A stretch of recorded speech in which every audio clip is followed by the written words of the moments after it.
Tolkien's coolest elf. Alright, I'm aware that is a bit of a clickbaity thing to say, but in this video I intend to justify it.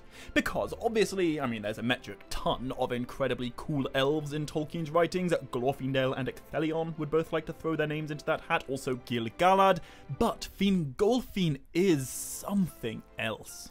Now, that's not to say he's like my favourite elf. I've often said on this channel that my absolute favourite elf is a two-way tie between Finrod Felagund and Círdan the Shipwright, the guys who spent their entire lives doing the right things at the right times for the right reasons. They are both pretty much perfect, but Fingolfin isn't. Fingolfin has an edgy side. He makes mistakes. He's great, but he's not flawless. What he is instead is epic, unforgettable, and incredibly cool.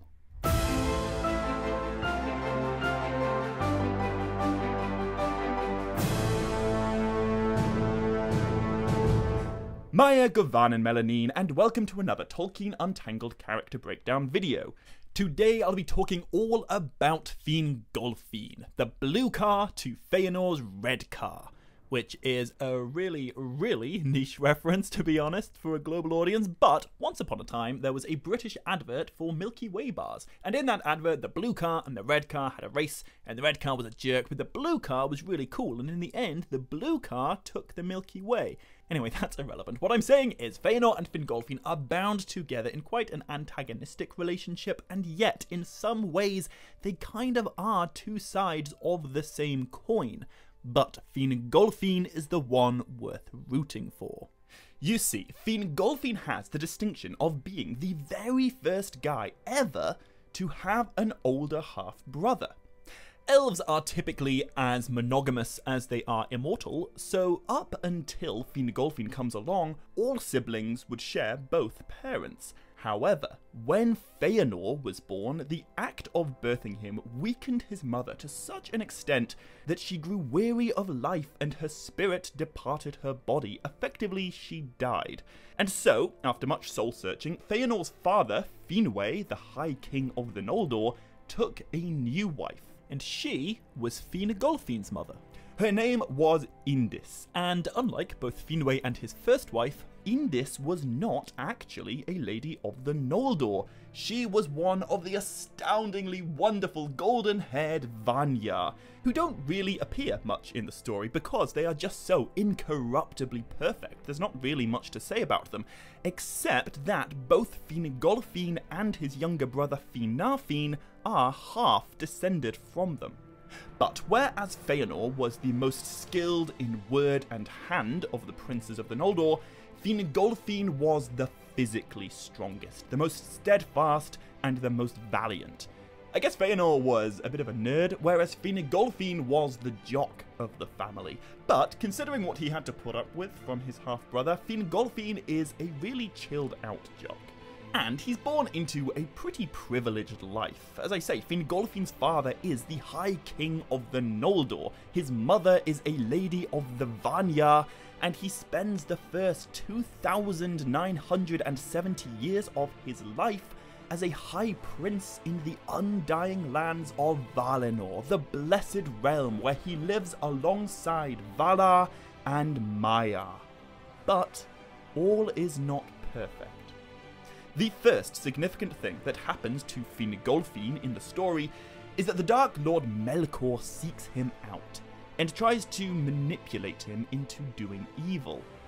And Melkor is, of course, the original source of all discord and corruption, and he has just spent the last 3,000 years locked away after his defeat in the war for the sake of the elves. So Melkor wants revenge, and he has a specific hatred of elves.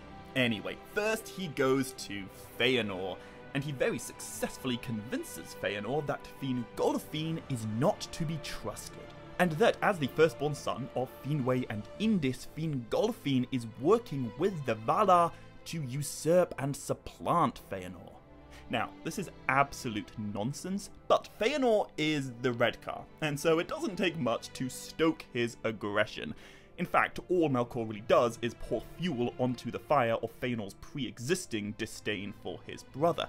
But then Melkor goes to Fingolfin, and he tells Fingolfin that Feanor is trying to get rid of him, which is actually true. And so this leads to the first clash between Feanor and Fingolfin. You see, Finwë, the king, he became perturbed that there was so much, quite frankly, one-sided animosity between two of his sons, and so he summoned a council to discuss it.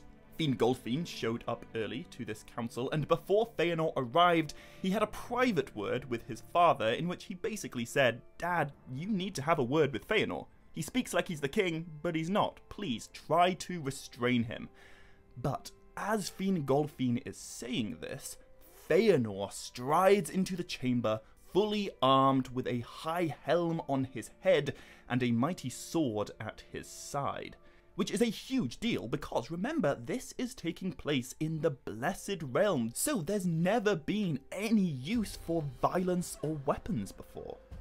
Anyway, Feanor pretty immediately turns to Fingolfin and he draws his sword, and in front of everyone he cries, "Get thee gone, and take thy due place." Which is an insanely mean-spirited thing to say to your half-brother who has done nothing wrong, but it brings us to Fingolfin's first truly badass moment. I think other characters in this moment might have tried to go toe-to-toe with Feanor, or at least rebuffed him, but Fingolfin simply bows to his father, and without even a word or a glance at Feanor, he just walks away. But Feanor, being the incredibly uncool person that he is, just can't comprehend this level of maturity, so he follows Fingolfin out of the chamber, and before the door of the king's house, he sets his sword against Fingolfin's breast and says, "See, half-brother, this is sharper than thy tongue. Try but once more to usurp my place and the love of my father, and maybe it will rid the Noldor of one who seeks to be the master of thralls." Now, everyone hears Feanor say this, everyone waits for Fingolfin to answer, but still he doesn't give one. Instead, Fingolfin simply passes in silence through the crowd, and he goes to hang out with his other, much more laid-back brother, Finarfin. Just imagine having that kind of self-control. Imagine being that unflappable in the face of such sheer obstinance.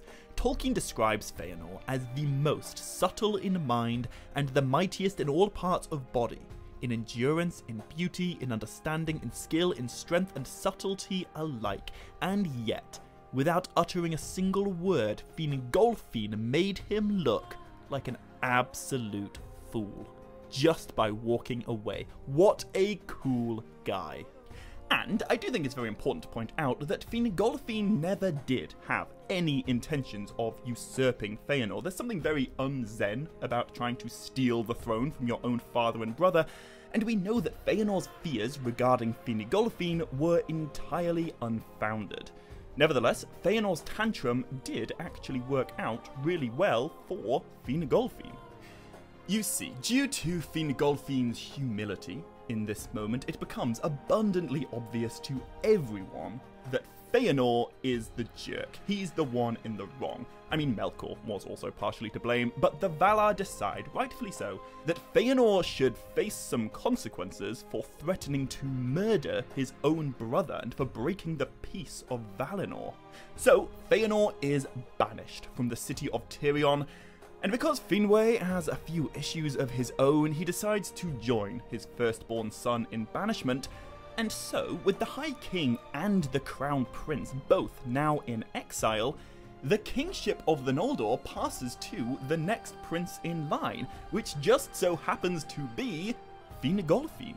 And I think this is so awesome. Feanor was so paranoid about Fingolfin wanting to usurp him and rule as the High King of the Noldor, and he went to such ridiculously dramatic lengths to try and prevent that from happening, that he began a series of events which ended up with Fingolfin becoming the new High King. Without any intention whatsoever, Fingolfin just sort of becomes one of the mightiest elven kings ever to exist. But honestly, Fingolfin is the only person in the entire Legendarium who gets appointed High King twice. Technically, twice and a half, but his first stint upon the throne doesn't actually last very long.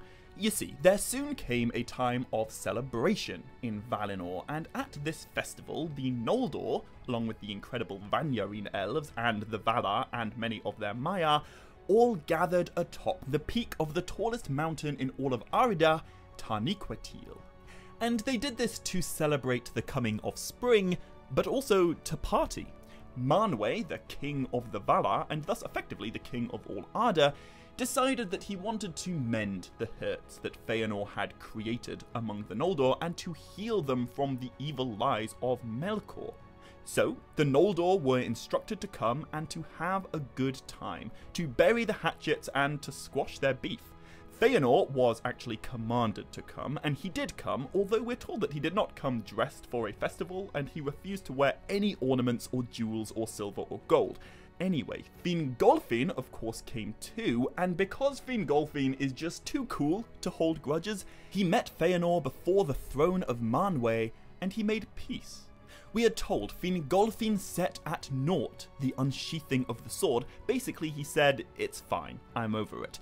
And then he said, "I release thee, and remember no grievance. Half brother in blood, full brother in heart will I be. Thou shalt lead, and I will follow. May no new grief divide us." To which Feanor replied, "I hear thee, so be it." Which is just, like, why does Feanor have to be so obtuse all the time? But anyway, no, I'll stop. This is a video about Fingolfin. I don't want to get bogged down complaining about his half-brother. Fingolfin is awesome. He recognizes that as a second son, he never really will have much of a right to rule while the firstborn son lives, and so instead of making it a source of conflict as a lesser character might, he just sort of decides it's not worth the stress, and that keeping the peace at a party matters more than being right. However, at this very moment, everything goes horribly wrong for the entire world of Arida. Melkor and his demonic spider friend Ungoliant destroy the two trees of Valinor and plunge the Blessed Realm into darkness. They also attack Feanor's new fortress, where they steal his Silmarils, and then they flee to Middle-earth, where they go on to have a very violent falling out. But what matters most to Fingolfin's character is that just before Melkor stole the Silmarils from Feanor, he murdered Finwë, the father of Feanor and Fingolfin and Finarfin. And so this event absolutely changes everything, and questions that until now were entirely theoretical, such as who do the Noldor actually want as their king, are suddenly becoming a really great source of contention. If you saw last week's video about Feanor, then you'll know that it is at this point that he makes a crazy speech about how awful he thinks the Valar are, and then he makes an even crazier oath to rebel against them and journey off into the dark and deathly lands of Middle-earth to fight Melkor, now known as Morgoth, and to reclaim his Silmarils. Now, among those in the crowd listening to this madness are both Fingolfin and his younger brother Finarfin, and they have thoughts. We are told Fingolfin spoke against Feanor, and fierce words awoke, so that once again wrath came near to the edge of swords. But Finarfin spoke softly, and here we see a really significant difference, I think, between Fingolfin and Finarfin, which demonstrates that there are two types of cool. Finarfin is one of the absolute most chilled out characters in the entire Silmarillion. I love him very, very much. But the reason I've not yet done a character breakdown video about him is because he's just so chilled that he doesn't really do a huge amount in the story. He just kind of chooses the path of least resistance. He makes a profoundly wise decision to stay in paradise instead of going off to fight a war that cannot be won. And although he does go along with his brothers at first, by the end of this chapter in which all this is happening, Fingolfin decides to turn back, go home, resume his friendship with the Valar, and rule as High King of the most peaceful Noldor in paradise. Few characters make better decisions than Fingolfin, and I think he's just such a wonderful guy who I have so much time for, but there's just not that much to say about him. He avoids conflict and lives his best life. Forever. Fingolfin, however, does not. Fingolfin gets things done. He doesn't always make the best choices, but he is essential. Without Fingolfin, the future of Middle-earth would be unrecognizable. However, speaking of not always making the best choices, this brings us to quite a morally complex part of Fingolfin's story. Feanor makes his oath and then immediately takes the smallest and most radical faction of his Noldor to the coastal city of Alqualonde to try and acquire some ships from the local sea elves known as the Falamari or the Teleri, but Fingolfin leads a much larger and much more reluctant host, and so it takes them a lot longer to get to Alqualonde. And when they do finally arrive, they find that the local Falamari and Feanor's Noldor are busy killing each other. This is the first kinslaying, the first mass murder of elf by elf, and the whole thing is pretty much entirely Feanor's fault. However, the followers of Fingolfin do not realise this, and when they arrive at Alqualonde, all they know is that their people, the Noldor, are being attacked and waylaid by the Falamari. So, without knowing the cause of the fighting, the host of Fingolfin rush into battle and they join the wrong side in this moral atrocity. But they do not do so knowingly. And it's actually really rather ambiguous whether Fingolfin himself personally took part in the kinslaying or not. We are told that it was his son Fingon who led the vanguard into battle, and Fingolfin is only mentioned later, so maybe his hands are unstained by the blood of the Falamari, maybe they're not. But either way, it is the host bearing his name that does this evil, and I think the kinslaying is a very significant part of Fingolfin's character. Whether he was actually there for the fighting or not is kind of irrelevant. He witnessed the aftermath, and he saw the dark side of his people. And this is another moment where I think it's very interesting to compare Fingolfin to Fingolfin. Because for Fingolfin, the kinslaying is the final straw.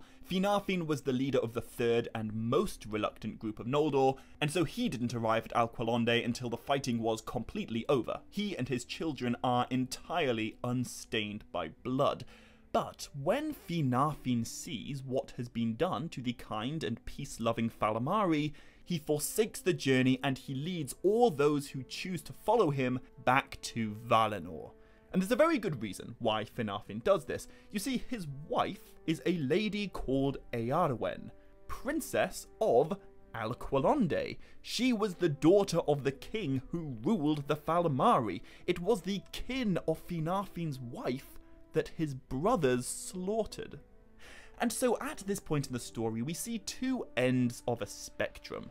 Feanor is as radical and aggressive and rebellious as any elf has ever been, and Fingolfin is astoundingly reasonable and peaceful and humble. And right in the middle sits Fingolfin. He's far too cool to be like Feanor, and yet he's too edgy to be like Fingolfin. He charts a third course, and exploring his motivations for doing so is, I think, really fascinating. So, when Fingolfin made the decision to turn back and resume his previous life in paradise, Fingolfin did not do the same. He went forward, towards Middle-earth. And I think the fact that Finnegan, his son, wasn't guiltless in the kinslaying may be a part of why Fingolfin chose to leave the Undying Lands, but there is another reason. And just like most of Fingolfin's decisions so far, it is intimately bound to his relationship with Feanor. You see, after the Noldor stole the Valimari ships, a Maiar spirit of the sea called Uinen was so devastated by the murder of her Valimari friends that her tears caused the sea to rise in wrath against the Slayers, and many of the ships were wrecked in this storm. Now, obviously, both Fingolfin and Feanor and all our main characters survived this drowning, but it puts the Noldor in a really desperate situation. Because now they have to make this already very perilous journey to Middle-earth with far fewer ships than they anticipated. Which means some people are going to have to walk.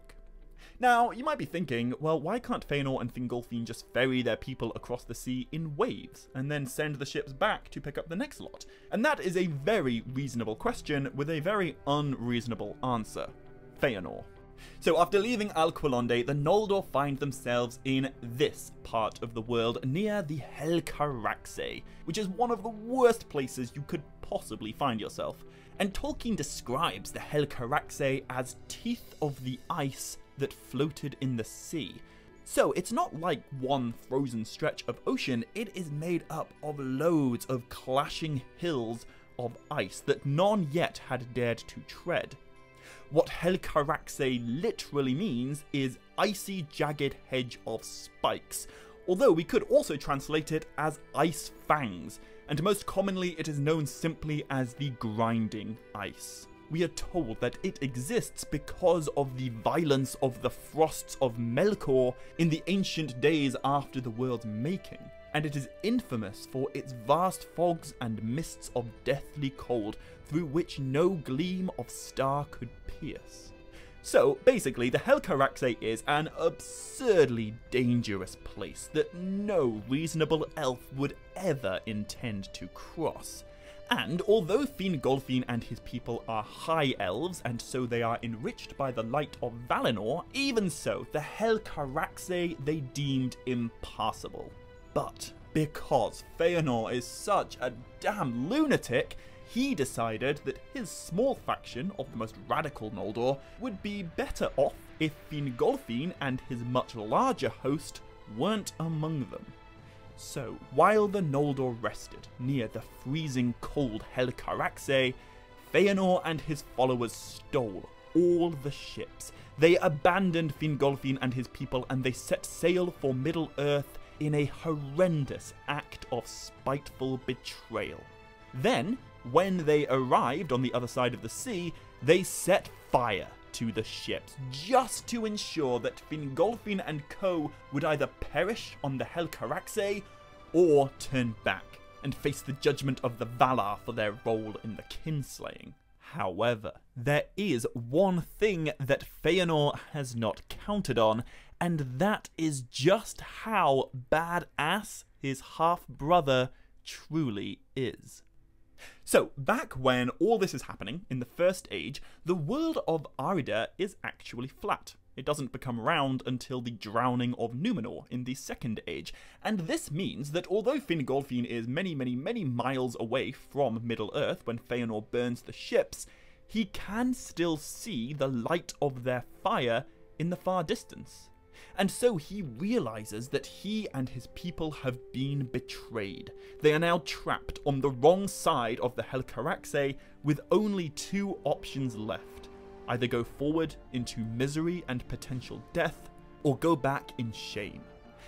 Now, if Fingolfin did choose to go back, he would probably live out the rest of all the ages of Arda with his wife and his younger brother in paradise. And I imagine, after a brief telling off from the Valar, he would be very happy there, forever. But he would not be Tolkien's coolest elf. And of course, Fingolfin does not go back, he goes forward. And I think his motivation for doing so is made up really of three threads. First, as I've mentioned, his sons, Fingon and Turgon, were bold and fiery of heart. And at the very least, Fingon did take part in the kinslaying, so going back may not be an option for him. And a guy who's as honourable as Fingolfin isn't going to abandon his son to make this hellish journey on his own.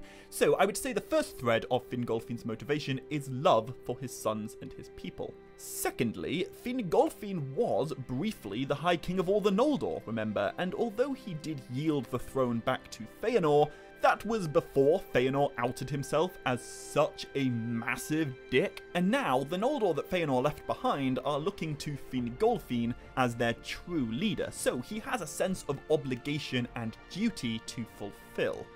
But the third thread is perhaps the most interesting, because we are told that after witnessing the full extent of Feanor's betrayal, Fingolfin was filled with bitterness. But he desired now, as never before, to meet Feanor again, which in my mind sounds pretty close to vengeance. And vengeance is a theme that is explored quite a lot throughout Tolkien's writings, but we are consistently shown that pity and mercy are always preferable. Perhaps the clearest example of this is Bilbo in The Hobbit. You know, he could have taken revenge on Gollum for trying to kill him beneath the Goblin Caves, but instead Bilbo chose pity, and that decision literally ended up saving all of Middle-earth. Yet here we have a truly heroic character in every sense of the word, making a very important and world-changing decision that is, in part, motivated by a desire for vengeance, or at least retribution, a need to ensure that Feanor doesn't get away with what he's done. And it's worth noting as well, I think, that revenge for Finwë's murder is the main reason that Fingolfin even journeyed this far, which is another reason I find him so interesting. He's so close to being a perfect elf, and yet he absolutely isn't one. Anyway, Fingolfin becomes the undisputed king of the Helcaraxe Club when he leads the remaining Noldor away from the Blessed Realm, across the grinding ice, and into Middle-earth. But I think it's definitely worth pointing out just how traumatic this Helcaraxe crossing really is.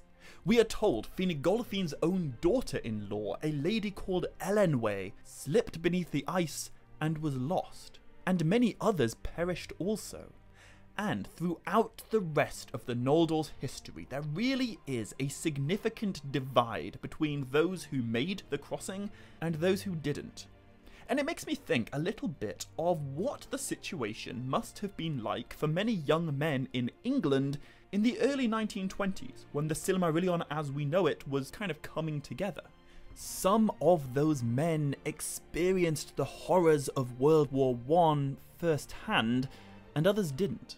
And I feel like when a person goes through something that distressing, there's really no way for someone who hasn't gone through it to understand the magnitude of the trauma. And it's the same with the Noldor. Those who didn't cross the Helcaraxe simply can't know the suffering that was endured by those who did. Anyway, eventually Fingolfin does lead what's left of his people to the other side of the grinding ice, and so the second host of the Noldor do finally arrive in Middle-earth. And at the very moment that Fingolfin's foot first touches the ground, the moment he makes it to this new land where he will spend the rest of his life ruling as High King, something absolutely incredible happens. The moon rises in the sky for the very first time. Before Fingolfin made it to Middle-earth, there was no moon. There was no sun. The uttermost west was lit by those two trees that Melkor and Ungoliant destroyed, and Middle-earth was lit only by stars in the eternal night sky. But at the coming of Fingolfin, everything changes. In the light of that new moon, Fingolfin leads his people across the land, and as they enter the place where he will build his new kingdom, Middle-earth witnesses its first ever sunrise. Fingolfin unfurls his blue and silver banners, his people sound their mighty horns, and flowers spring beneath his marching feet. When Fingolfin arrives at the gates of Morgoth's fortress, the Age of Starlight ends. So this isn't just, some guy migrating to some place. This is a capital H hero whose coming is heralded by the heavens. Celestial bodies emerge at the moment of Fingolfin's arrival. It's one of the most mythologically powerful moments in the whole Legendarium, and it's so cool. Now, because the sun is shining and threatening to burn any orcs that step out into its light, Morgoth's servants flee before the host of Fingolfin, and he is able to march all the way to Morgoth's fortress utterly unopposed. And when he gets there, he pounds upon the gates, and the challenge of his trumpets shake the very towers above them.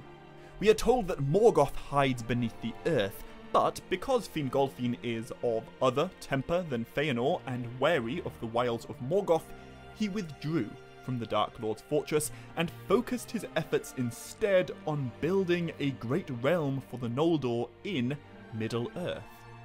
And although Fingolfin didn't know it when he first arrived, by the time he got to Middle-earth, Feanor was already dead. He tried to take on the Lord of all Balrogs, and he lost. Which means that we are now very much in the second act of Fingolfin's life. Up until this point, he has been a Prince of Valinor, and very much in the orbit of his psychopathic half-brother, but that's no longer the case. Feanor is slain, Finarfin is back in Valinor, and so the fate of all exiled Noldor now rests once again on the shoulders of their High King, Fingolfin. Which isn't to say that there's no more conflict now among the Noldor, there totally is, and the followers of Fingolfin have not forgotten the betrayal of Feanor's people, and a few of Feanor's sons are still being absolutely awful, but after Feanor's death, his eldest son, the only other person with any kind of claim to the High Kingship, is now a prisoner of Morgoth's. And on the one hand, this may actually seem like good news for Fingolfin's followers, but Fingon, that's Fingolfin's firstborn, he knows better. And so he goes off on a pretty epic quest to rescue his beloved cousin, Maedhros. And with a little bit of help from the Lord of all Eagles, Fingon succeeds in accomplishing what his father began all the way back at that feast in Valinor, when Fingolfin yielded the throne to Feanor in an attempt to bring peace and unity to the Noldor. And this moment is a great little reflection of that earlier one, because after Maedhros is rescued by Fingon, he begs forgiveness from Fingolfin for Feanor's betrayal at the Helcaraxe, and Maedhros now publicly yields the throne back to Fingolfin. He even says to Fingolfin, "If there lay no grievance between us, Lord, still the kingship would rightly come to you." Which is really awesome. Feanor's firstborn son, Maedhros, could have been an absolute jerk, but he's not. He's very, very complex, but he's also very, very wonderful. I have a lot of love for Maedhros. Anyway, because of this, Fingolfin is finally universally recognized as the High King of all the Noldor in exile. And throughout the rest of the Noldor's history in Middle-earth, all future High Kings will come from the line of Fingolfin. He is the patriarch of a new dynasty. And so, the first thing Fingolfin has to do is build himself a kingdom to rule from. And if you're mainly acquainted with Middle-earth from The Lord of the Rings and The Hobbit, then this First Age map may be quite unfamiliar. What you're looking at here is called Beleriand, and Beleriand is a vast area of land to the northwest of the much more famous part of Middle-earth. And without wanting to spoil the end of the Silmarillion, I will say that by the time of the Second and Third Ages, Beleriand no longer exists. Anyway, Fingolfin chooses this area here to build his new stronghold. And to be 100% honest, this is not the nicest part of Beleriand. It's real cold and real close to Morgoth, but Fingolfin chooses it precisely for that reason. If an attack does come from the Dark Lord, Fingolfin wants to know that he will be there to meet it. Which is particularly heroic because these lands of Beleriand that the Noldor have just migrated to were not empty when they got there. Beleriand is home to many native Dark Elves who have their own High King and their own realms. And considering that Morgoth's return to Middle-earth was kind of, well, not really the Noldor's fault, but very much their problem, Fingolfin decides that if Morgoth is going to lay ruin to these peaceful indigenous Dark Elves, first he's gonna have to burn through the entire united armies of the Noldor, the High Elves who exiled themselves from paradise for the sake of this war. So, right here, in the eastern foothills of the Mountains of Shadow, Fingolfin builds a fortress called Barad Eithel, facing the Dark Lord, and lying right in the spot where his attack is most likely to fall. But, at this point in the story, war is not the only thing on Fingolfin's mind, and he actually takes a leaf out of Finarfin's book by turning his attentions towards making peace, making friends, and uniting all the elves in Beleriand. So he throws another party, a feast of reuniting called the Mereth Adethad, and this feast is attended by loads of different groups of people. The sons of Feanor and the children of Finarfin are once again reunited with the house of Fingolfin after sort of spreading themselves around Beleriand and building realms of their own, but Fingolfin also gets a chance to befriend the locals. He meets the forest-dwelling green elves from the east, as well as the coastal Falathrim, the followers of my beloved Círdan the Shipwright. And Fingolfin even meets with a pair of emissaries sent on behalf of Beleriand's other High King, Eleuthingol, the High King of the Sindar. Now, Eleuthingol is a character that I do quite like, but there's no denying that he can be difficult with a capital D, and he holds grudges like there's no tomorrow. Anyway, Thingol already kind of disliked the Noldor as he blamed them for Morgoth's return and the end to their long eons of peace, which, to be fair, he's not wrong. But also, once upon a time, Eleuthingol was the High King of all the Tellarine elves. And although he decided to remain in Middle-earth instead of completing the journey to Valinor, a good number of his people decided to follow his brother Olwë, and they did cross the sea. And those Tellarine elves of Olwë's became the Falmari, the same Falmari that were murdered at Alqualonde. So, understandably, when Eleuthingol learns the truth about the kinslaying, he's pissed. Anyway, the point of this is that even Eleuthingol, a guy so unreasonable he tried to have his future son-in-law killed just because his daughter took a liking to him, even Eleuthingol, in all his Noldor-hating obstinance, even this guy, eventually came to respect and recognize Fingolfin's right to rule in the north. That's how likeable Fingolfin is. But if there is one running theme throughout all of Fingolfin's life, it's that no matter what he does, peace can never last. And 60 years after he and his host arrive in Beleriand, Morgoth finally launches this attack that Fingolfin has long been expecting. The Dark Lord's spies told him that the elves were too busy having feasts and wandering abroad to put up much of a fight, and so without warning, Morgoth sent earthquakes through the north. Fire came from fissures in the earth, and the Iron Mountains vomited flame. Then orcs poured from his fortress, and they thrust down the pass of Sirion in the west. However, Morgoth's spies were wrong. Fingolfin was far from sleeping, and the Noldor were more than ready for war.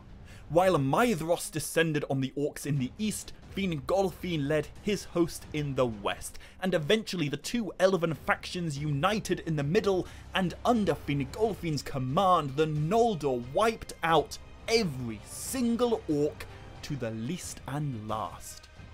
This battle was forever afterwards remembered as the Dagor Aglareb, the Battle of Glory, and it really is the absolute pinnacle of Fingolfin's career as king.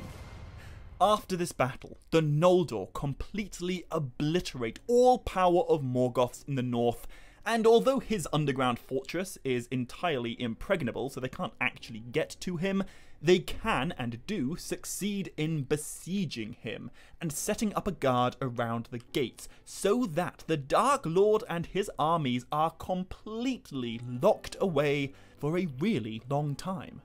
And this period of the First Age is known very appropriately as the Long Peace.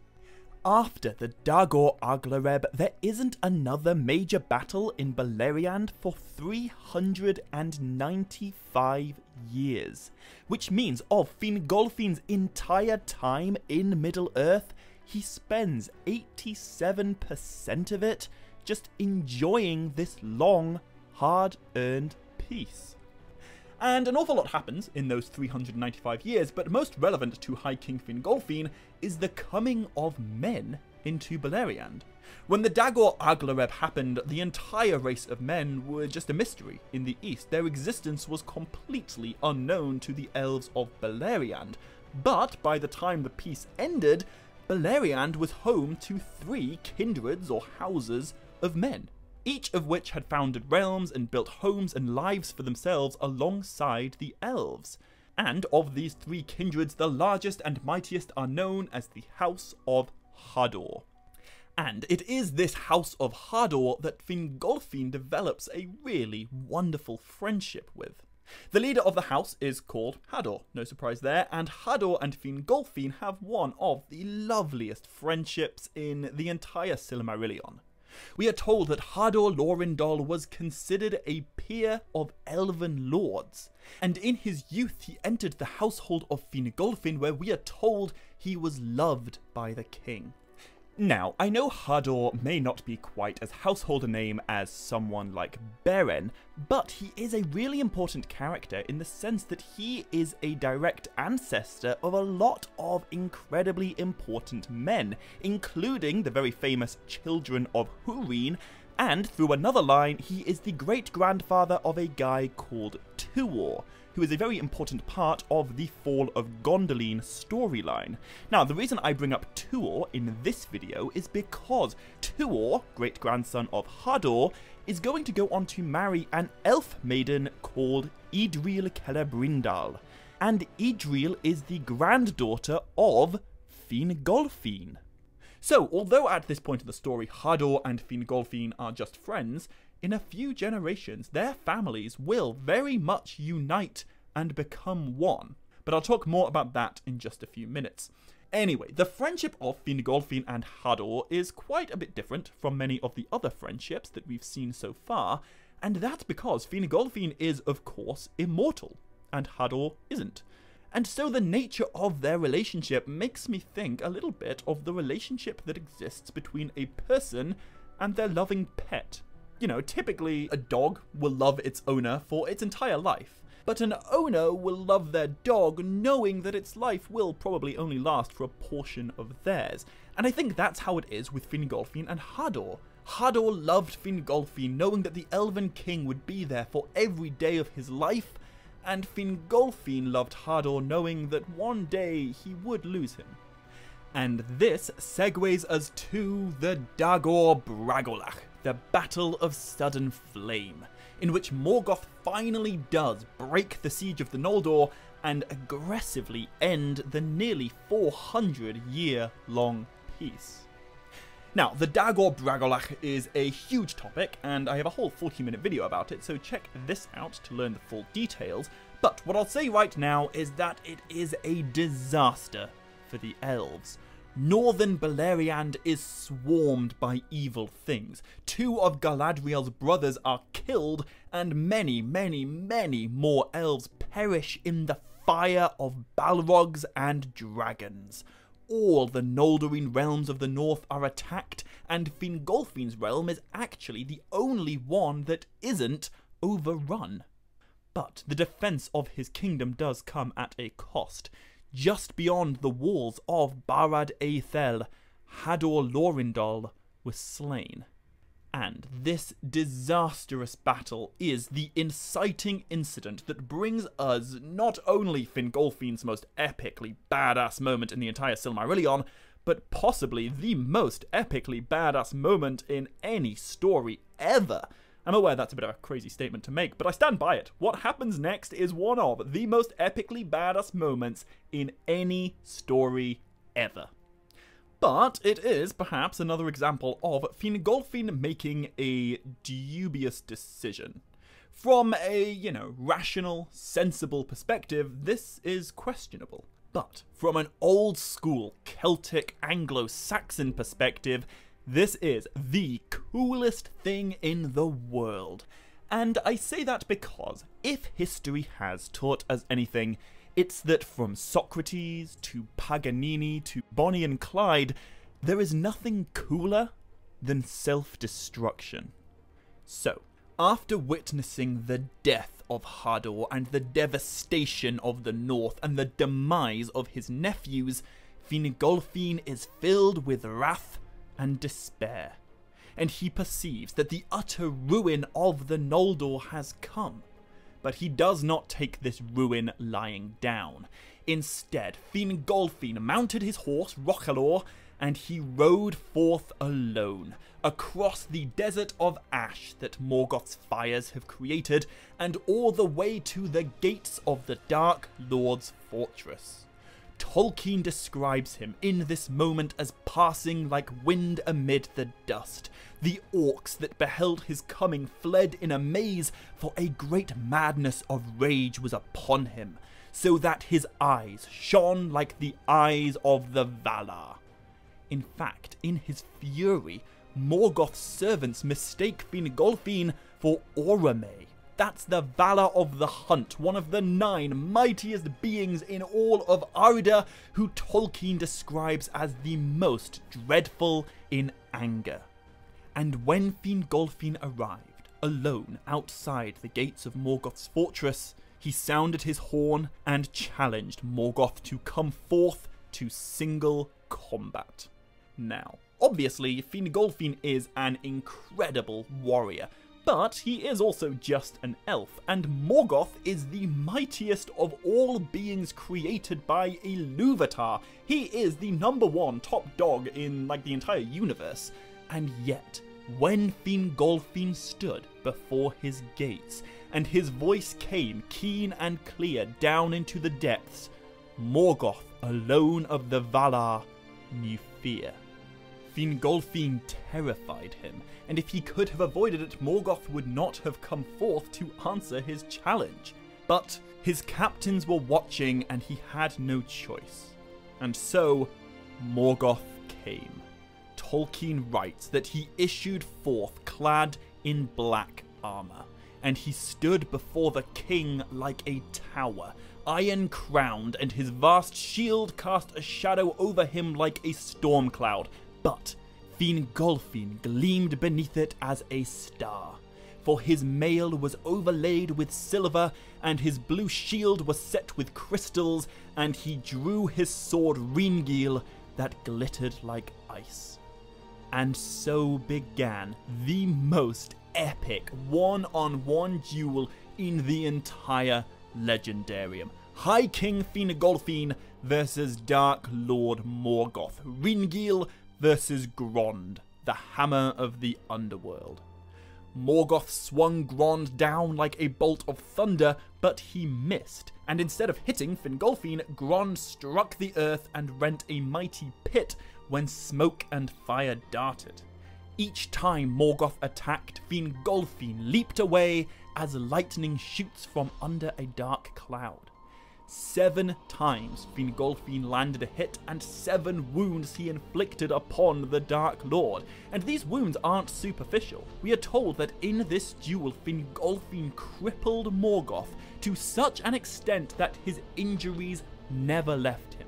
He was never again free of pain, and he never ventured outside the safety of his fortress after this fight. Morgoth's blood gushed black and smoking and filled the pits of Grond, and Tolkien explicitly states that he went ever halt of 1 foot after that day, and the pain of his wounds could not be healed. So basically, in this moment, Fingolfin proves to every single creature in Beleriand, both good and evil, that even gods can be made to bleed. But he gave his life to do so. In a fiery pit that was torn open by the hammer of the underworld, Fingolfin fell, and Morgoth set his left foot upon his neck, and the weight of it was like a fallen hill. With the last of his strength, Fingolfin hewed the foot that killed him, and then he died, the most proud and valiant of the elven kings of old. And I guess it's possible to see Fingolfin's blaze of glory as a bit of a reckless waste of life. You know, it's kind of adjacent to suicide, and from a Catholic perspective, suicide is very much frowned upon. But from an older pagan perspective, glorious death in defiance of insurmountable odds is just about the most badass thing that a hero could possibly do. And Fingolfin perfectly encapsulates that ancient idea. You know, he is not perfect like Finarfin or Finrod Felagund, but he is off the charts when it comes to coolness. And although this is the end of Fingolfin's life, it is only the beginning of his legacy. As I've already mentioned, Fingolfin has 2 sons, Fingon and Turgon. Through Fingon's line, Fingolfin is the grandfather of the Noldor's last High King, Gil-galad. And of course, at the end of the Second Age, Gil-galad has a very similar moment where he also takes on another Dark Lord, and he also gives his life to permanently cripple him with another ice-themed elvish blade. And perhaps even more significantly, through Turgon's line, Fingolfin is the grandfather of that elven princess Idril, who, as I mentioned a moment ago, will go on to marry the mortal man Tuor, great-grandson of Hador. And the most important legacy of Tuor and Idril's is that together they make a half-elven son called Eärendil. And even if you're not familiar with the Silmarillion, I reckon you've heard of Eärendil. He is basically what the entire First Age is building to. Eärendil is the reason that Morgoth doesn't win in the long run.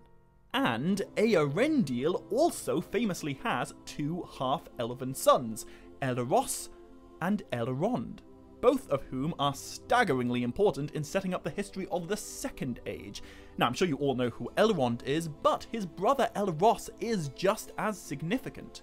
Unlike Elrond, Elros chooses a mortal life, and he becomes the first king of Númenor, which means all the future kings of Númenor and all the future kings of the Dúnedain are his direct descendants, which means the kings of Gondor and Arnor are also his direct descendants, which means Aragorn is his direct descendant. I'm sure we can all agree that there are many pillars holding up the Legendarium, you know, but is there anyone who carries quite so much weight as Fingolfin? Both Feanor and Finarfin do have very important descendants, but it is the line of Fingolfin that is kind of the point of the entire Second and Third Ages. Fingolfin truly is a linchpin that holds together pretty much all of Tolkien's Middle-earth writings. So, there you go. I hope this video has justified its clickbaity title, and I hope it's got you excited again about the Silmarillion. Because, of course, after the death of Fingolfin, the High Kingship of the Noldor is inherited by Fingon. and Fingon is a guy that I'm going to talk a lot about in my next series of Silmarillion Explained videos. A few months ago I went through the tale of Beren and Luthien, and next week I will continue the story of the First Age by focusing on the greatest battle yet, the 5th Battle of Beleriand, and the battle for the fate of Middle-earth.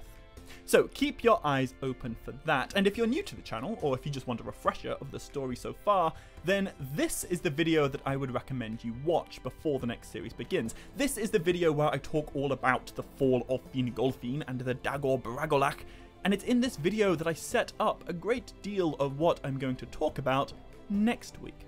So I'll put a link to it in the description, but to make sure you don't miss the next installment of my Silmarillion Explained series or any future lore videos concerning all things Tolkien, hit subscribe if you haven't already, and click like and leave a comment on this video if you want to. However, until next time, as always, my dear friends, much love, stay groovy, and Navaya Melanine.